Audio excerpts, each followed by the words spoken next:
Hi అండి.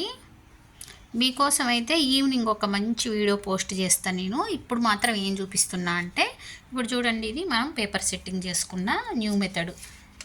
మీకు కొత్త వాళ్ళు ఎవరైనా చూస్తే అయితే టక్కున అర్థం కాదు. ఏంటంటే ఇందులో మనము షోల్డర్కి వెళ్ళి చేయాల్సిన మైనస్ని నెక్కి వెళ్ళే చేస్తాం. ఓకేనా? అయితే ఇక్కడ మనకి డాట్ అదే క్రియేట్ అవుతుంది. ఇక్కడ మనకి షేప్ అదే వస్తుంది. ఇక్కడ మనం ఏం ప్రత్యేకంగా ఇక్కడ పేపర్ కింద పేపర్ ఉంది కాబట్టి మీకు అర్థం కావట్లేదు. ఇదిగోండి, షేప్ చేస్తాం అన్నమాట. షేప్ అదే వస్తుంది ఇక్కడ. అయితే నేనేం చెప్పాలనుకుంటున్నా అంటే, ఇక్కడ చూడండి, మనము ఫుల్ షోల్డర్, ఇప్పుడు ఇదేంటి షోల్డర్, ఫుల్ షోల్డర్ ఇక్కడ ఉందన్నమాట. దీని ఫుల్ షోల్డర్ ఇక్కడ ఉంది.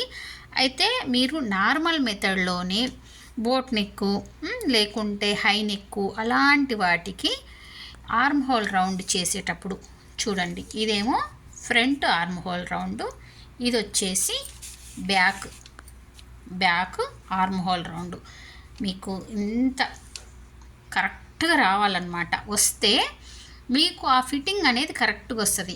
మామూలుగా చాలామంది ఏంటంటే, పెద్ద పెద్ద ఛానల్స్, మన తెలుగు ఛానల్స్ వాళ్ళు కూడా కటింగ్ వీడియోలు పెట్టేవాళ్ళు ఈ ఫుల్ షోల్డర్ కానీ బోట్ నెక్కులు కానీ హై నెక్కులు కానీ చూపించేవాళ్ళు. ఫుల్ షోల్డర్ తీసుకుంటాం కదా, దీన్ని నార్మల్ బ్లౌజ్కి ఎలా తీసుకుంటామో ఆర్మోల్ రౌండ్ అంతే తీసుకొని చూపిస్తారు. అంటే నేను అనేది పొడవు కాదు, ఈ షేపు.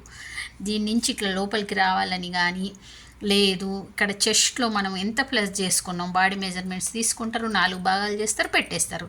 కనీసం ప్లస్ చేయాలా చేయకూడదా, లేదా వీళ్ళు ఆల్రెడీ చేసి ఆ వీడియో పెడుతుర్రా, ఏమీ చెప్పారనమాట. కానీ నేను సాయంత్రం మీకు ఇది మాత్రం ఎక్స్ప్లెయిన్ చేసి చెప్తా. ఓకేనా?